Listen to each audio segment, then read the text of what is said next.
The young pilot sat in his broken fighter and looked at the stars through the cracked glass.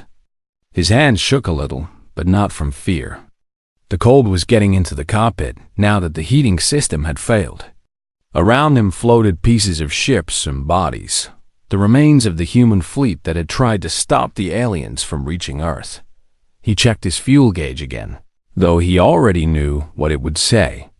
Almost empty. His engines were damaged. The jump drive that would let him escape to safety was completely dead. Even if he tried to fly to the nearest human station, he would run out of air long before he got there. The numbers were clear. He was going to die out here. The alien ships moved past him like a cloud of metal insects. There were so many of them. The Krell had brought their entire invasion force to this battle, and they had won easily. Too easily. Now nothing stood between them and Earth except empty space. In 3 weeks, maybe less, they would arrive at his home world. His radio still worked, barely. He could hear other pilots calling for help, their voices scared and desperate. Most of the calls ended suddenly. The ones that kept going were worse. He heard screaming and the sound of air rushing out of broken ships. He reached to turn off the radio, but stopped. These were his friends dying. The least he could do was listen. His mind went to his family. His mother lived in the old city, in the house where he grew up. His little brother had just started at the university, studying something about ancient history. His girlfriend worked at the orbital stations above Earth, building new ships. Ships that would never be finished in time. The tactical screen in front of him still had power.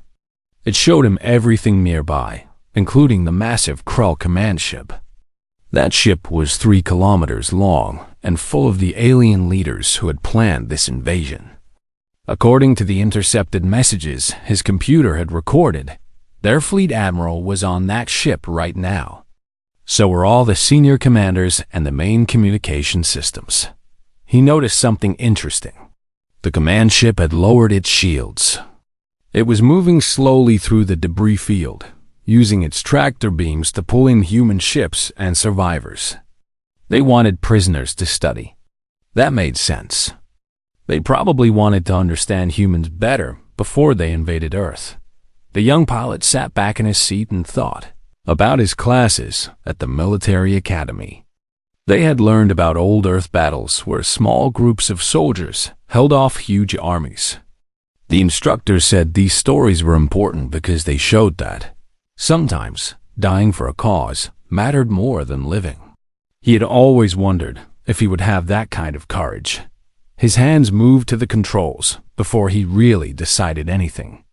He started pushing buttons and turning off safety systems. The computer began beeping warnings at him. Red lights flashed everywhere. The reactor that powered his ship was getting hotter and hotter. He ignored all of it and set a course straight toward the Krell command ship. They had not noticed him yet. Why would they? He was just another broken fighter floating among thousands of others.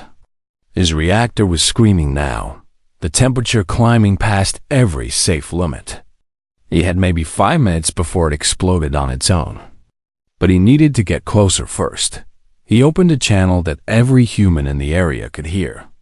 Anyone still alive in a suit or a damaged ship would pick up his transmission. He spoke slowly and clearly. He gave his name, his rank, and his identification number. He explained what he was going to do. He said he was going to fly his reactor into the Krell command ship and blow it up from the inside dot. Then he said something that was not part of any military procedure. He said that humans never surrender. Not while they can still fight. Not while they can still make a difference. He said that one person could change everything if they were willing to pay the price. He hoped someone would remember what he did, but it did not really matter. What mattered was buying time for Earth. What mattered was showing the Krell that humans would never stop fighting. The command ship grew larger in his view. His reactor was critical now. One small mistake, and it would blow up too early. He had to get close enough that the aliens could not escape the explosion. His whole ship was shaking. Alarms were going off so loud he could barely think. The Krell finally saw him. Their weapons turned toward his ship. Bright bolts of energy flew past his cockpit. One hit his left wing and tore it completely off. His fighter started spinning, but he used his maneuvering jets to straighten out. Just a little farther, 500 meters. The command ship's hangar bay was open in front of him, a huge rectangular entrance. It was perfect. 300 meters. More weapons fire. His right engine exploded, but he was still moving forward on momentum alone. The controls were not responding anymore. It did not matter now. 100 meters. He could see aliens running around inside the hangar. Some were running away. Others just stood there, frozen in shock. Too late for all of them. 50 meters. The young pilot closed his eyes. He thought about his mother's smile. He thought about his brother's laugh. He thought about his girlfriend's eyes. He thought about Earth and everything worth protecting there.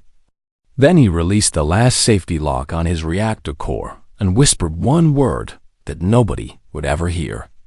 The explosion consumed everything. The explosion lit up space like a new sun. For several seconds, sensors across the system went blind from the energy release. When they came back online, the Krell command ship was gone. In its place was an expanding cloud of debris and superheated gas dot in the surviving human ships. Scattered throughout the battlefield, people stared at their screens in silence. They had all heard the transmission. They had all listened to the young pilot's final words. Now they watched the results of his choice, an older captain hiding his damaged destroyer behind a large asteroid was the first to understand what had happened. He had 40 years of military experience. He knew what losing a command ship meant to a fleet. He brought his ship out of hiding and started broadcasting on every human frequency he could find. He told everyone what the pilot had done. He called it the bravest thing he had ever seen. Then he gave orders. Every human ship that could still move, no matter how damaged, was to attack the Krell fleet. Not direct attacks that would get them killed quickly. Hit and run strikes. Fast attacks that would keep the aliens confused and scared. Across the system, broken ships came back to life. A frigate with no weapons left used its last fuel to crash into a Krell transport ship. 2 fighters with dying life support made one final attack run on a supply convoy before their air ran out. A crippled cruiser that could not move anymore used its sensors to find targets and broadcast their locations to other human ships. The Krell eventually found it and destroyed it, but by then it had helped sink 5 enemy vessels. The sacrifices bought time. More importantly, they bought hope. The Krell fleet was in chaos. Without their commanders, different groups of alien ships started doing different things. Some kept flying toward Earth. Others stopped to search the debris. A few turned around and headed back toward Krell space. The organized swarm had become a confused mess. When the automatic distress signals reached the human colonies 3 days later, they carried 2 messages. The first was that the 3rd fleet had been destroyed. The second was that humans were still fighting. They told the story of the pilot who refused to surrender even when everything seemed lost. The military high command had been preparing to evacuate Earth. They thought the war was over. But when they read the reports, they stopped and reconsidered. The Krell fleet was still huge and dangerous, but it was no longer unstoppable. The confusion from losing their leaders had cost them their advantage of timing. A Posterin, young admiral who had just been promoted after her superiors died, studied the tactical information carefully. Earth's orbital defenses would have been crushed if the Krell had arrived as one unified force. But now they had a chance. She started giving orders immediately. Every ship in the colonial fleet was told to head for Earth at maximum speed. Reserve forces that had been in training were activated early. The construction yards went to 24-hour production schedules. The orbital defense platforms that had seemed inadequate before were reinforced with every weapon and shield generator that could be found or built. But the biggest change was not military. It was something else, something harder to measure. The story of the young pilot spread through human space like fire. It moved through official channels and unofficial ones. It reached military bases and civilian colonies. It appeared on news broadcasts and in private messages. Everyone heard about the pilot who chose to fight when fighting seemed pointless. The effect was immediate and powerful. Recruitment centers were flooded with volunteers. Some were young people who wanted to be pilots like him. Others were older civilians who wanted to help in any way they could. Factory workers increased their productivity without being asked. Scientists working on experimental projects suddenly found funding and resources that had not been available before.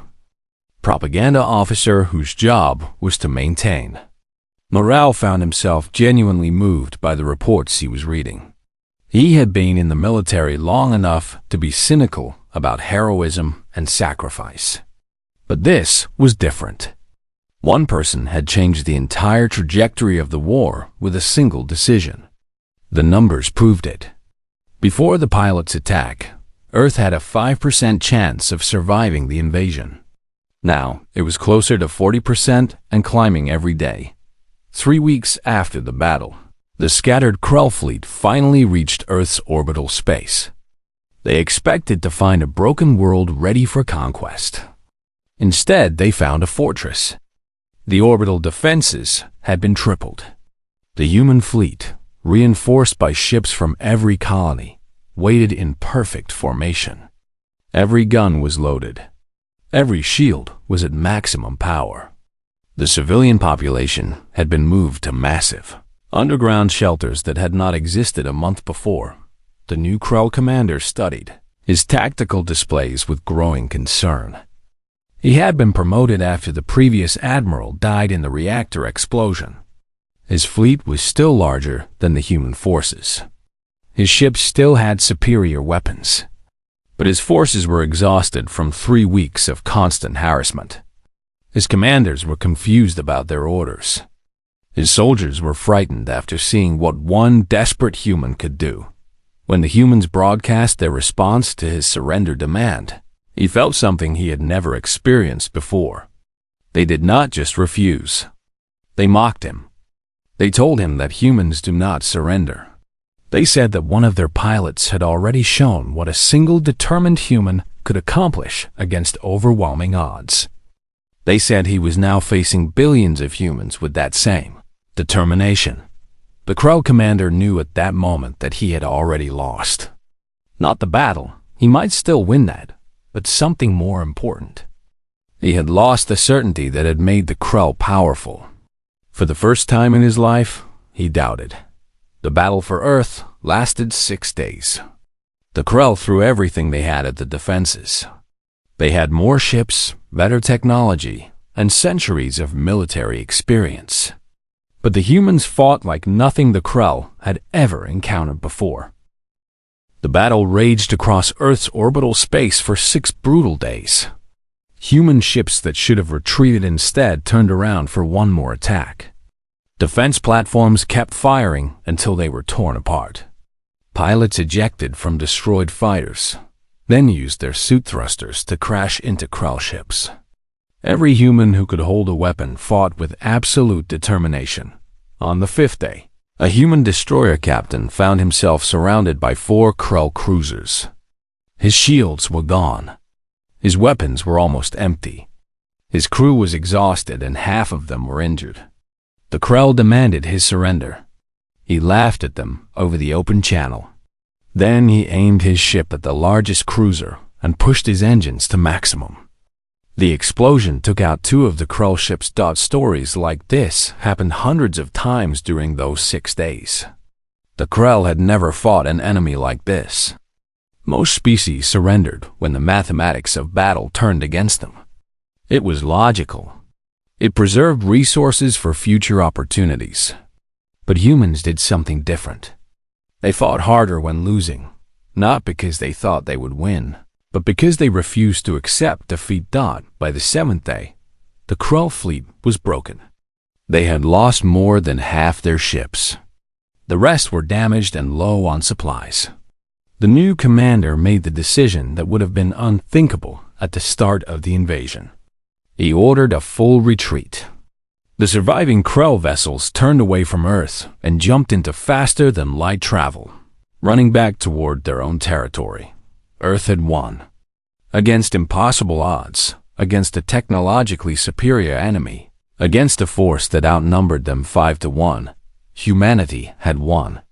The celebrations lasted for days. But even in victory, people talked about the young pilot whose sacrifice had started everything. The months after the battle brought changes that nobody had expected. The pilot became more than a war hero. He became a symbol of what it meant to be human. Historians researched his life and found something surprising.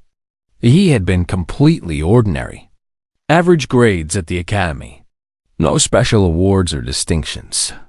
Nothing that suggested he would do something so extraordinary. This made the story even more powerful. If an ordinary person could make such a choice, then anyone could. The military academy where he trained created a new award in his name. It was not given for bravery in combat or tactical genius. It was given to students who showed absolute refusal to give up when faced with impossible challenges, but the changes went far beyond the military. Engineers who had been stuck on problems for years approached their work differently. One team had been trying to improve the faster-than-light drive for decades. Every attempt had failed. The theoretical mathematics said it was impossible to go faster. But after hearing the pilot's story, they decided that impossible just meant nobody had found the solution yet. They worked for 18 months straight. They slept in their laboratory. They questioned everything they thought they knew about physics. And they found something. The mathematics everyone had been using was based on an assumption that turned out to be wrong. When they corrected it, suddenly the impossible became possible. The new drive could move ships 5 times faster than before. The new technology changed everything. Human territory became effectively smaller and easier to defend. More importantly, humanity could now project power across vast distances. They were no longer just defending their worlds. They could explore. They could expand. They could help their allies and punish their enemies. Medical researchers adopted the same approach. A team studying how to make human cells regenerate had been defunded 3 times. Their experiments kept failing. Most scientists would have moved on to other projects. But this team kept working in their spare time, using their own money and borrowed equipment. 7 years after the battle for Earth, they announced a breakthrough that would eventually double human lifespan. The cultural shift touched every part of human society. The phrase, "humans never surrender," became more than words. It became a way of living. Students facing difficult courses refused to drop them. They studied harder instead. Entrepreneurs whose businesses failed rebuilt them better. Communities destroyed by natural disasters reconstructed. Without waiting for government help. The old captain, who had rallied the surviving forces after the command ship exploded, lived long enough to see all these changes. In his final interview before retiring, a journalist asked him if he really believed one person could change the course of history. The captain smiled. He said the pilot had not changed history alone. He had reminded humanity of what they already were. Humans had always been this way.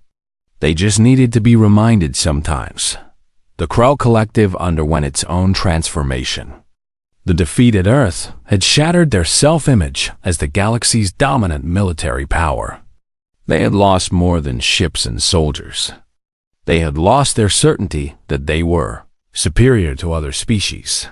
The Krull High Council met for months to analyze what had gone wrong. They built computer simulations and ran thousands of battle scenarios. The conclusion was disturbing. They had encountered a species that valued individual initiative over collective authority, a species that fought hardest when victory seemed impossible, a species that refused to accept logical conclusions about their own limitations. 1. Krell strategist showed the Council projections of future conflicts with humanity. In every simulation, even when the Krell had overwhelming advantages, the outcome was uncertain. The human refusal to surrender meant they would keep fighting until they either won or were completely destroyed. There was no middle ground, no negotiated peace, no acceptable loss that would make them quit. The Council made a decision that would have been unthinkable before the war.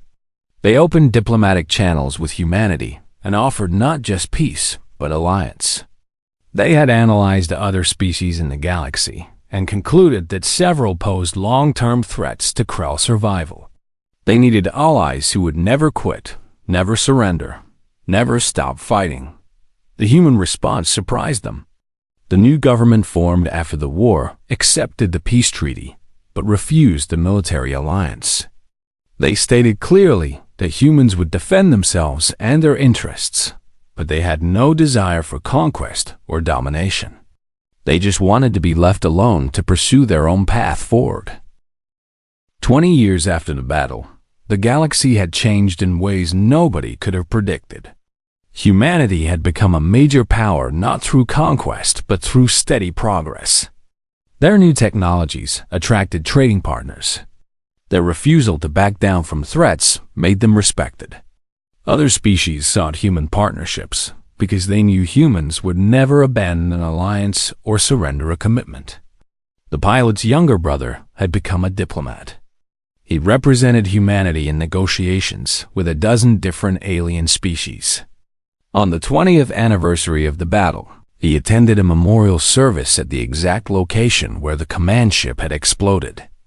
A permanent marker had been placed there, a beacon that passing ships could see, commemorating what his brother had done. The diplomat was asked to speak at the ceremony. He stood before a crowd of humans from every colony world and every walk of life. He told them something he had never shared publicly before.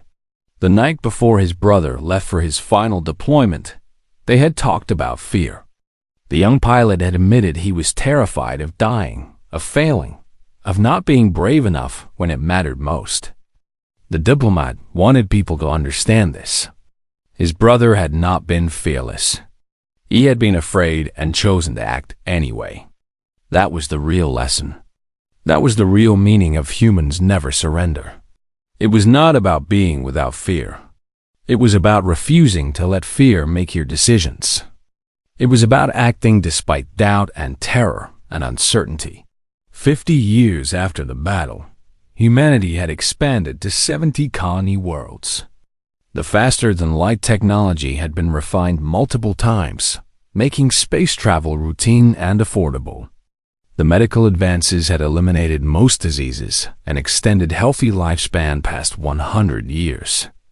The economic boom from new discoveries and inventions had created unprecedented prosperity across human space. A historian spent a decade writing a comprehensive account of the war and its aftermath. She called it the cascade effect.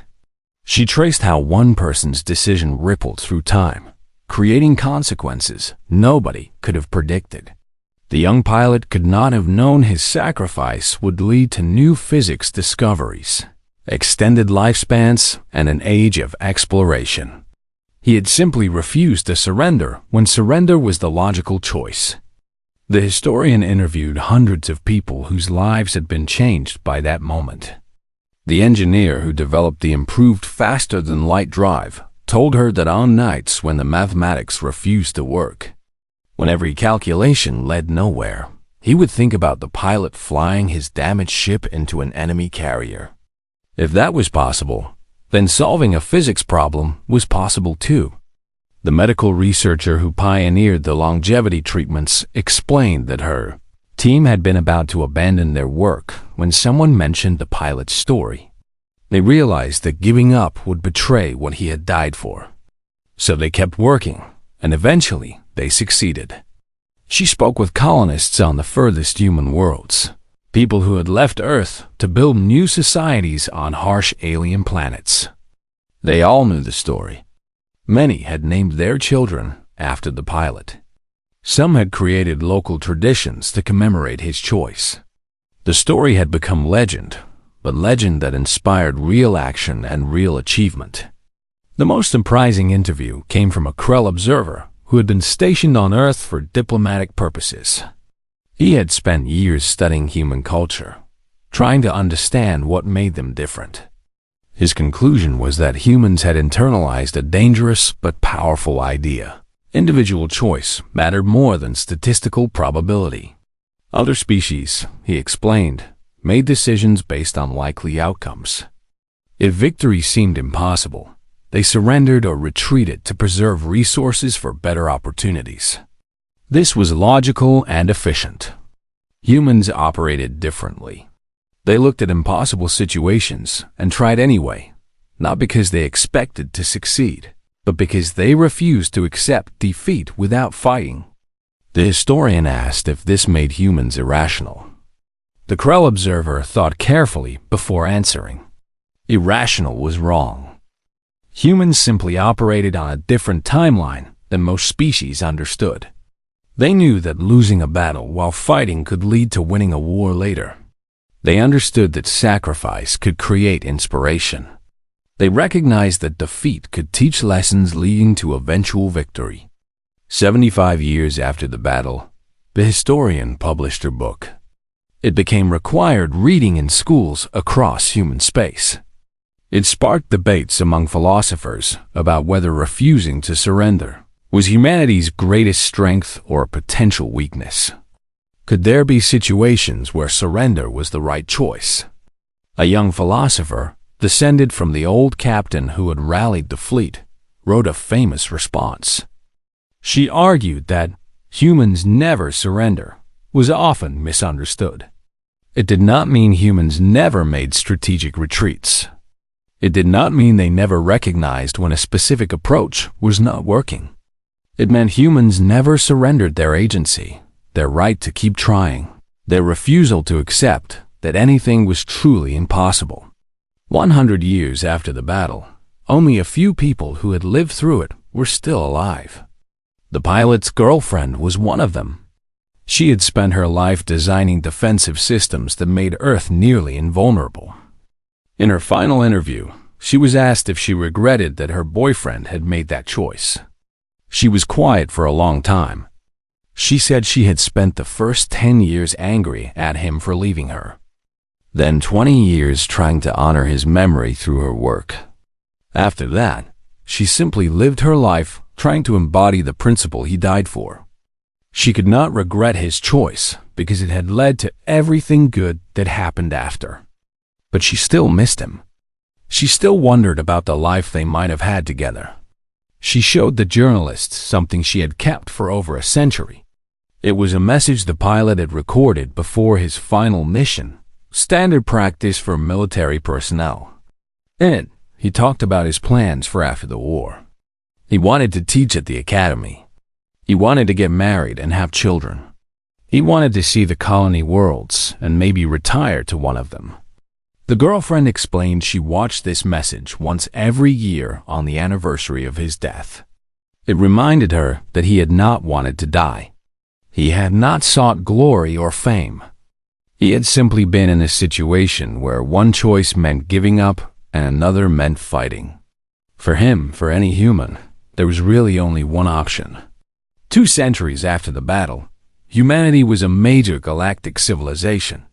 Not through military might or intimidation, but through consistent progress and unwavering determination. Other species sought partnerships with humans because they knew humans would never abandon an ally, never surrender a commitment, never stop working towards shared goals, no matter how long it took. The pilot's name had been given to ships, colonies, parks, and monuments across human space. But the real monument was harder to see. It was visible in how humans approached every challenge, how they raised their children, how they conducted themselves when facing adversity. a young cadet training at the academy 200 years after the battle read about the pilot in her history class. She wondered if she could make the same choice. Would she have that kind of courage? Her instructor told her something important.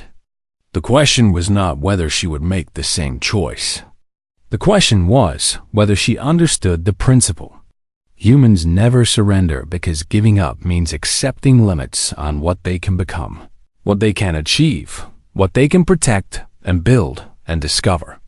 The cadet graduated and became a deep space explorer, pushing further into unknown regions than any human had gone before. She never faced a moment like the pilot did. Most humans never did. But she carried the same principle, refusing to turn back when exploration became difficult, refusing to accept that any region was truly unreachable.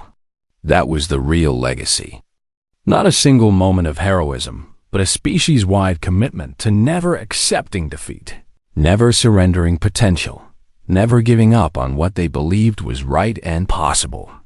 The young pilot had simply reminded humanity of what they already were.